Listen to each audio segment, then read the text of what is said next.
Section 15.7 has both cylindrical and spherical coordinates. I think that's too much to put into one section, so I'm going to break this lecture part into two parts. One will just be cylindrical, and then I'll do part two with the spherical. So when you integrate in polar form, you would have something like double integral and then r dr d theta. So this is just double integral. And then perhaps r goes from 0 to 1 and theta goes from 0 to 2 pi. So instead of just having dr and d theta, you have this extra r. Now what this basically says is you have the radius of a circle, r, going from 0 to 1. And then the angle would go from 0 to 2 pi. So this right here would be finding the area of a circle and its radius is 1. Now that is when you have a double integral. When you have a triple integral, that's called cylindrical coordinates.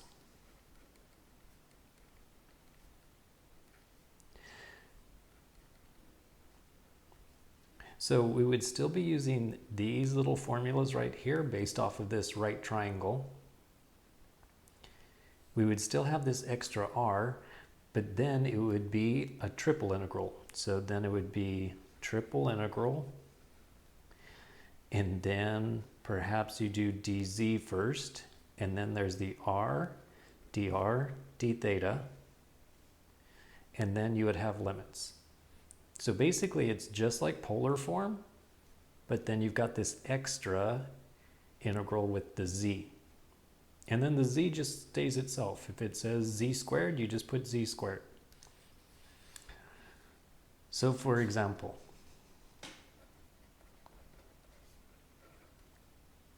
suppose that you were trying to integrate this thing, triple integral. The last integral is going to go from 0 to 1. The middle one goes from 0 to the square root of 1 minus x squared. And then the first integral goes from 0 to x squared plus y squared. And we are finding volumes, so it's dz, dy, dx. So if you were to just go ahead and integrate this with respect to x, y, and z, the first step would not be difficult. That would just be this times z. And then, it would be z, and then you would substitute this minus this. That part wouldn't be hard, but then you would get to this part, and then you would have this thing multiplied with this thing, and you'd have to integrate that, which would be quite a challenge. So then change this to polar form, or cylindrical form.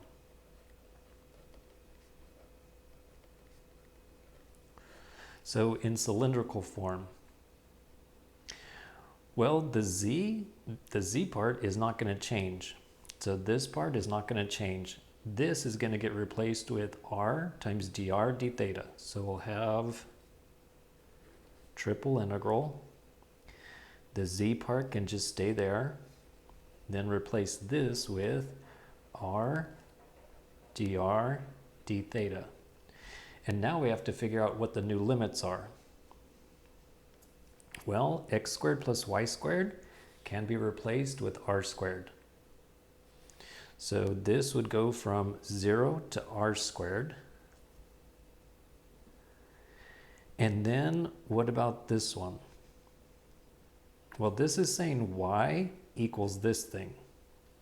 So if you have, I might need a little extra paper right here. If you have y equals the square root of 1 minus x squared, and you're trying to figure out what that is, you could square both sides. You could add the x squared to both sides. And now I realize it's talking about a circle with a radius of 1. So this would be a circle of radius 1. Except this part said y is only equal to the positive part. So that means that the y values are positive, so it actually is not talking about the bottom of the circle. It seems that it's only talking about the top of the circle. And this is a circle of radius 1. Then if you look at this part, this says x is going to range from 0 to 1. So that means that it's not even going to have this part. It's only going to have this is where x ranges from 0 to 1. So it's really saying this is the part that we need, this quarter of a circle. So now how do we translate that to what r equals? Well, r literally means the radius of a circle. So r would go from here to here, or here to here. So r is going to range from 0 to 1. And last, what about the theta? Well, since this is just a quarter of a circle, it would go from 0 to pi over 2. This would be 0 to pi over there, so that's pi over 2, or 90 degrees. So then it goes from 0 to pi over 2. Now let's see, did it actually turn it into an easier integral?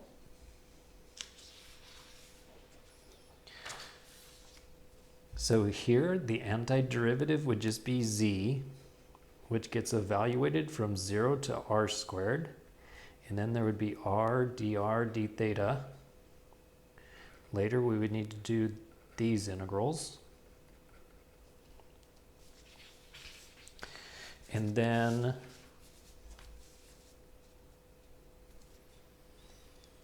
this part is going to be r squared minus 0. So that's just r squared. And then recopy this r dr d theta. And so far, it definitely does look like it's an easier integral, because that just means r cubed, integrate r cubed. All right, that's r to the 4 over 4.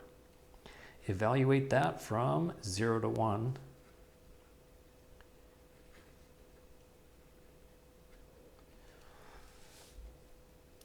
And then this will be 1/4 minus 0. That means that it's 1/4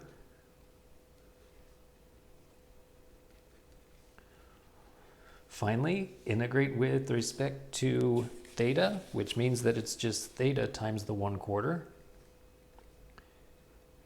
Evaluated from 0 to pi over 2. So the final answer would be 1/4 times pi over 2, and then minus 0.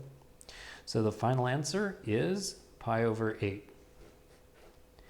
That was definitely much easier to integrate than having to integrate something that's got this square root.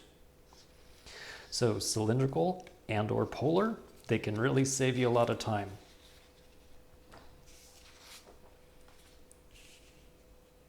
Then for example number 2.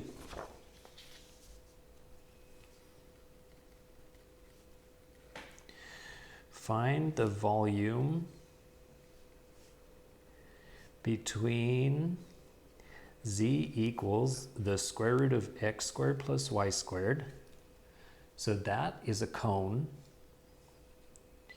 And z equals x squared plus y squared, a paraboloid. Find the volume between those two. So if I sketch a little picture real fast. So this one is a paraboloid. So it looks like this.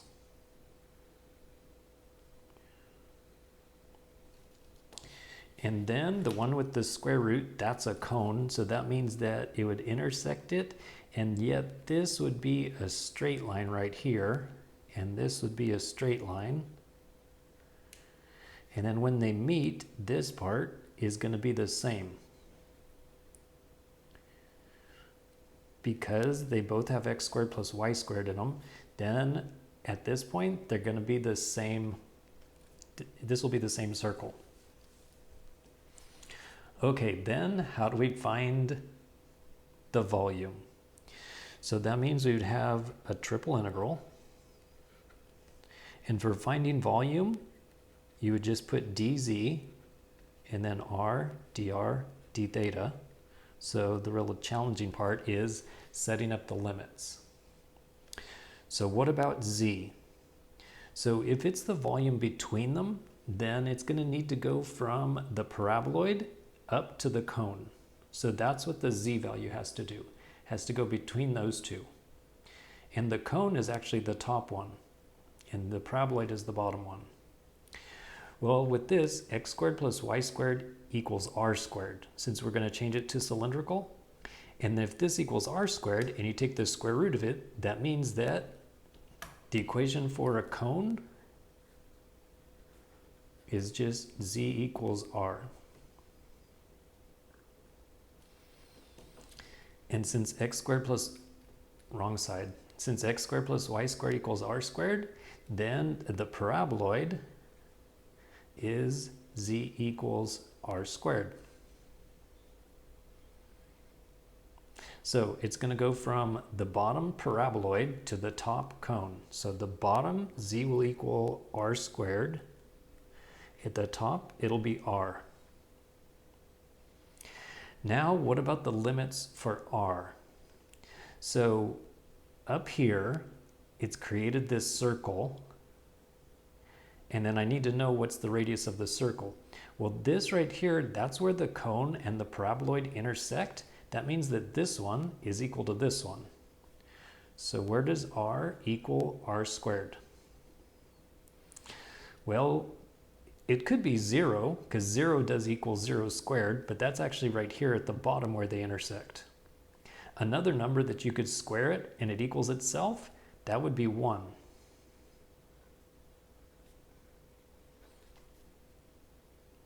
So it's going to go from at the very bottom here, the radius would just equal 0. And when you're up here, this radius would equal 1. So it goes from 0 to 1. And then what about theta? So since this is one whole circle, then you're going to need to go from 0 to 2 pi for it to create one whole circle. And there we go. Now we're ready to integrate. So the antiderivative right here is just z, and then that needs to be evaluated from r squared to r, and then times r, dr, d theta. Recopy these last two integral symbols. And then when you substitute r, so that's going to be r minus r squared. So r minus r squared, and then times the extra r, dr, d theta.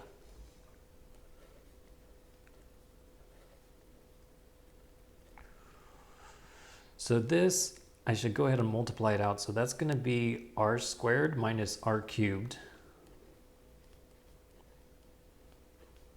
times dr d theta. And then just integrate from 0 to 1, and last integrate from 0 to 2 pi.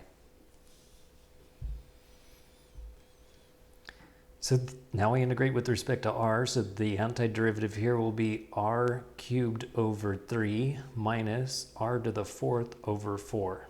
And that gets evaluated from 0 to 1.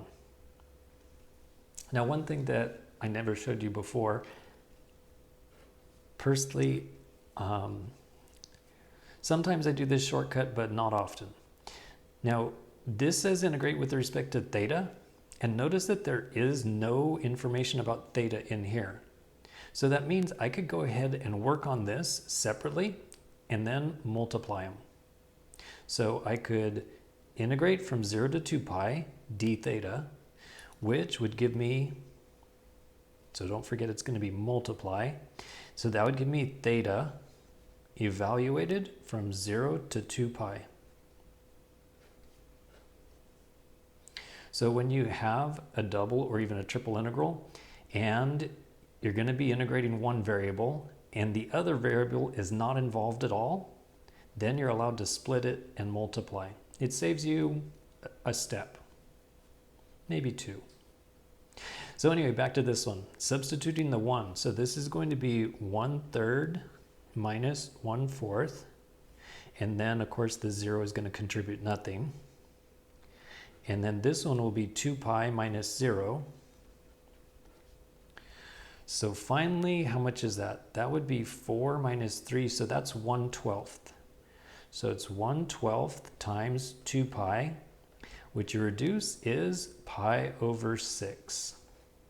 So that would be the volume of this thing that is in 3 dimensions and goes all the way around. All right, now for one that's a little more challenging. Example number 3.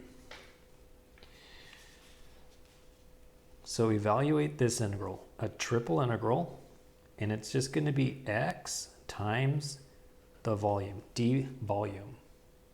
So this means we're not actually calculating volume, because when you just have this part, so this would be like dz, dy, dx, or whatever order you want to put them in.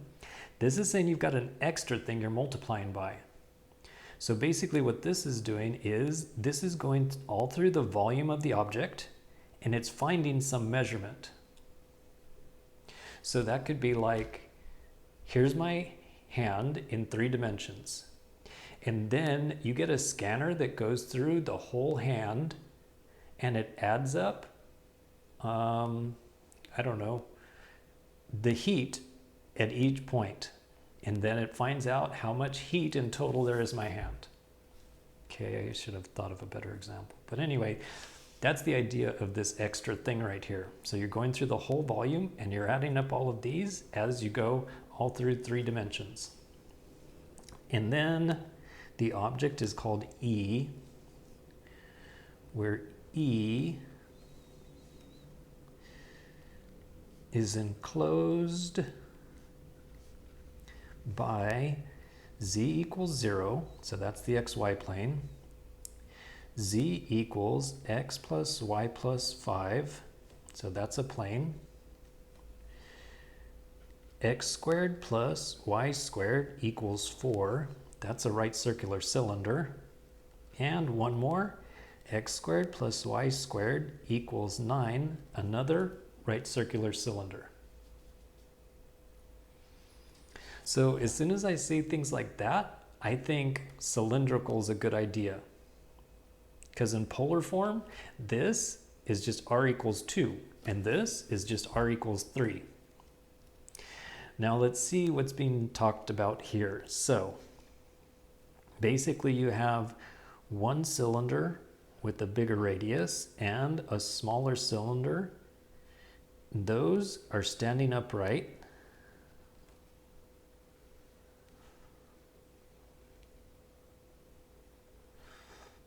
And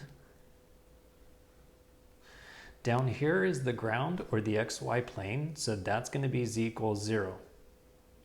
And then there's some plane that got shifted up by 5, so there's some plane over the top of this. It's probably at an angle that I'm not able to draw very well right now, but there's a plane that chops it off at the top. That's this plane right here. And then it's supposed to be enclosed by all of that. So that would be, I definitely need a red pen for this. So that would be, take all of this region in here that's between the two. So that's like a donut right there. But then it has to go up, up, up, be in 3 dimensions until it gets to the top of this, which slices it off. So how much is that red volume right there? Okay, here we go. So we're going to go triple integral. And then what does x equal? Well, if you go back to the very first page, I put a reminder.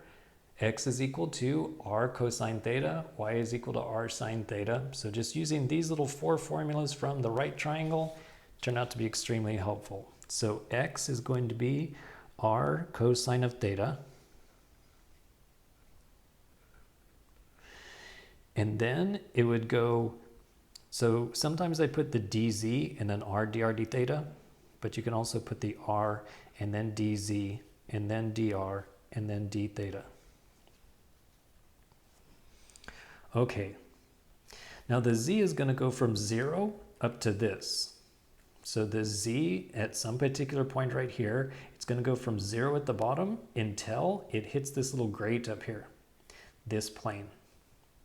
So we need to replace x with r cosine theta and y with r sine theta. So the z is going to go from 0 to r cosine theta plus r sine theta plus 5. So that's going to be the most challenging part. The rest of it is going to be simple because the radius, well, the radius of this one is 2 and the radius of this one is 3. So there's the limits for the radius. It goes from 2 to 3. And now for the theta.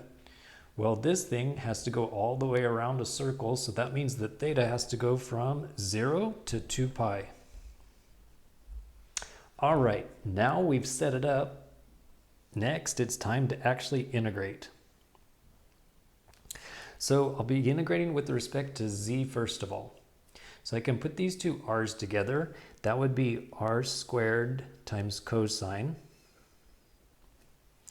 Then the antiderivative of dz will just be z, and that gets evaluated from 0 to r cosine theta plus r sine theta plus 5. And then later we'll do dr and d theta.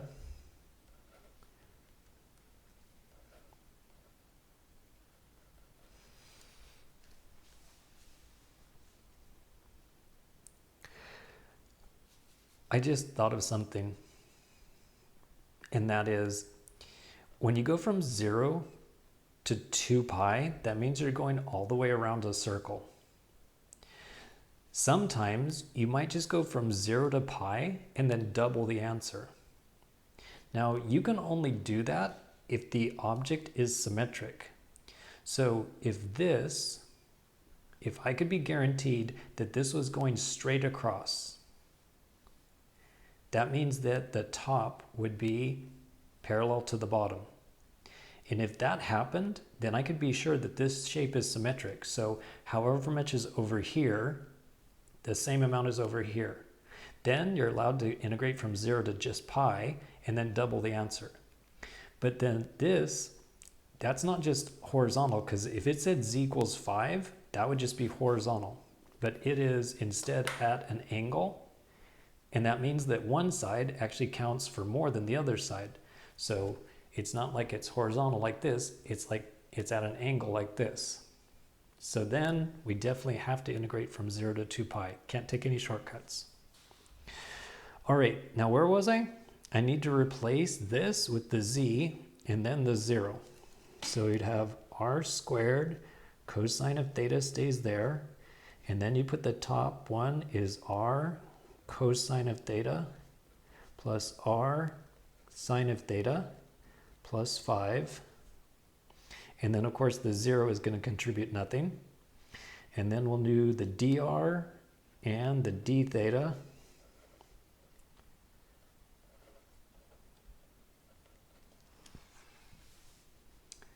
So it looks like I need to do algebra. Let's see. Oh, I was hoping I could just factor out an r, but this doesn't have an r, so I can't factor out an r. Instead, I'm going to need to distribute. So this times this will be r cubed cosine times cosine, so that's cosine squared. And this one times this will be r cubed.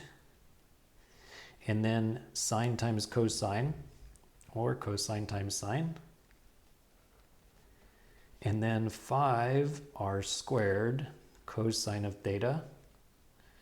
And now I'm done distributing, so now I can integrate with respect to r.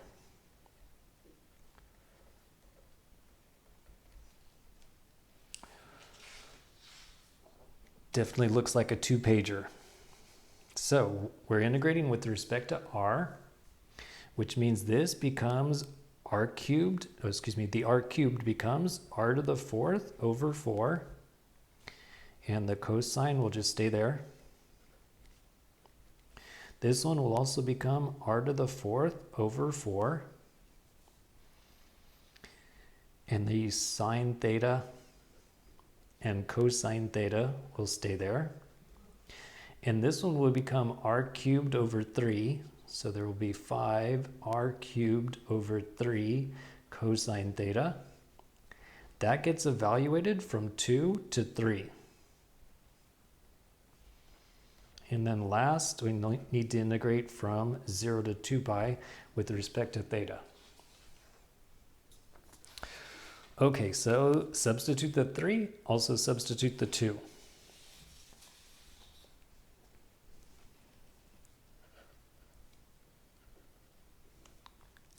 So this one is going to be 3 to the fourth over 4 cosine squared. And this one will be 3 to the fourth over 4 sine times cosine. And this one will be 5, and then 3 gets cubed over 3 cosine theta. Now substitute the 2. And I have to subtract, so I'll subtract each one of these. So then subtract 2 to the fourth over 4 cosine squared, and subtract 2 to the fourth over 4 sine times cosine, and subtract 5, and 2 gets cubed over 3 cosine theta.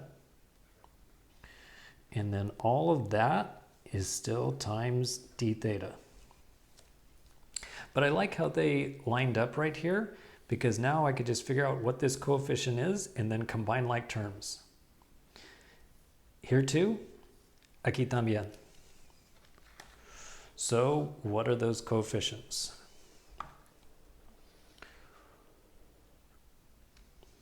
Three to the fourth divided by 4, but I forgot to move the cursor, divided by 4, and then minus 2 to the fourth divided by 4.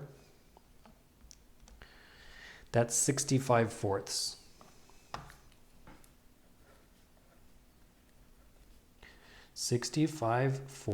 Cosine squared. Then this would be the same number. 65 fourths sine theta cosine theta. And for the last pair, there's 5, 3 is getting cubed, and that's divided by 3, minus 5, and then 2 cubed, so that's 8, but I'll just put it as 2 cubed divided by 3. And then go to math. What is that as a fraction? 95 thirds. So plus 95 thirds cosine of theta. All right, we're almost done.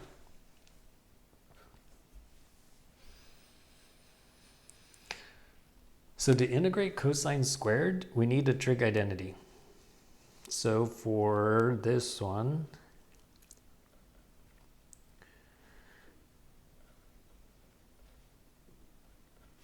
the trig identity is that it's 1 plus cosine of 2 theta divided by 2. Or in other words, it's 1/2 1 plus cosine of 2 theta. There's even a trig identity for this one.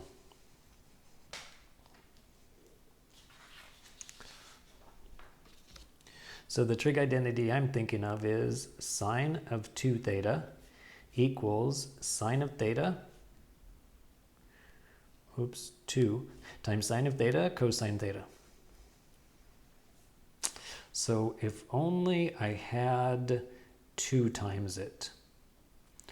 Well, what I could do is I could multiply the top by 2 as long as I also multiply the bottom by 2. So the 2 sine of theta cosine theta, I'm going to replace it with this. That's going to take care of that top 2 right there, which means on the bottom, it's going to be over 8.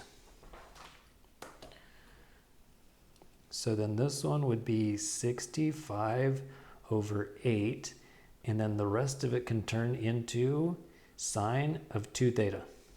And this one I could integrate without any trig identities. So then, what do we have? So right here, this is 65 over 8. Oh, strange coincidence. Okay, so now it's going to be 65 over 8. Then find the antiderivative right there. That's going to be theta.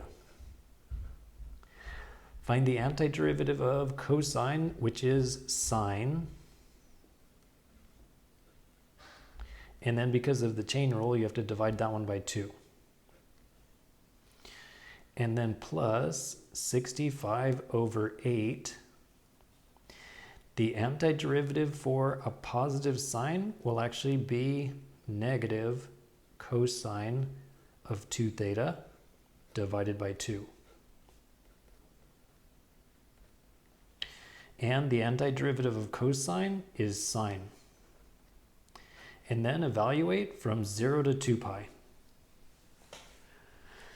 Well, it's been a long, strange journey, but we're almost there. Now, when you plug in 0 and 2 pi to sine, that equals 0. Which means that this one, whether you use 2 pi or you use 0, this one is equal to 0. So this one actually does not contribute to the answer. The same thing happens right here, because that's going to be sine of 4 pi or sine of 0. Those equal 0. So those do not contribute anything to the answer.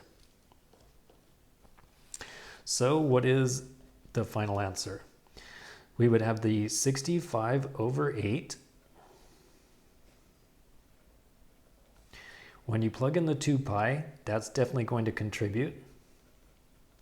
When you plug in the 0, it's going to be 2 pi minus 0. Okay, so that part's done. I copied that down. That part's done. What about this one? So I can basically evaluate this one from 0 to 2 pi, and then evaluate this one from 0 to 2 pi. That's what I'm doing right now. So that part's done. And what about this part? So when you use the 2 pi, cosine of 4 pi. How much is cosine of 4 pi? Cosine of 4 pi, not 4h. We're not going to pick out sheep. Cosine of 4 pi is 1. So this is going to be plus 65 over 8. And when you substitute in, this is going to be 1. But then because of that, it's going to be negative 1 over 2. Then minus. When you substitute a 0, cosine is equal to 1. But then that's going to make it a negative 1/2.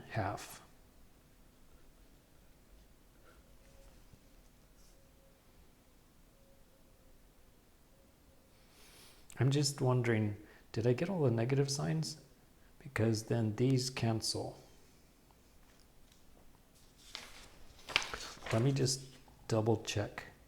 So if I have, so first of all, I could factor out the half. I could factor out the negative. I could even factor out the 65 over 8. And then I'm just dealing with this because I factored out the negative, I factored out the half. So then it would be cosine of 4 pi, that's 1. And I factored out the negative already. And then when you substitute a 0, that's 1. So it should equal 0 in the middle. Oh yeah, because these two become positive and then they cancel. You know what? Okay, so yeah, this simplifies. That's equal to 0. So this is the final answer, which could be reduced as 65 pi over 4. I'm just a little bit annoyed right now because look at all of this trigonometry, and when it comes down to the answer, all of the trigonometry got canceled. All that mattered was this right here. Oh well, at least we finally got there.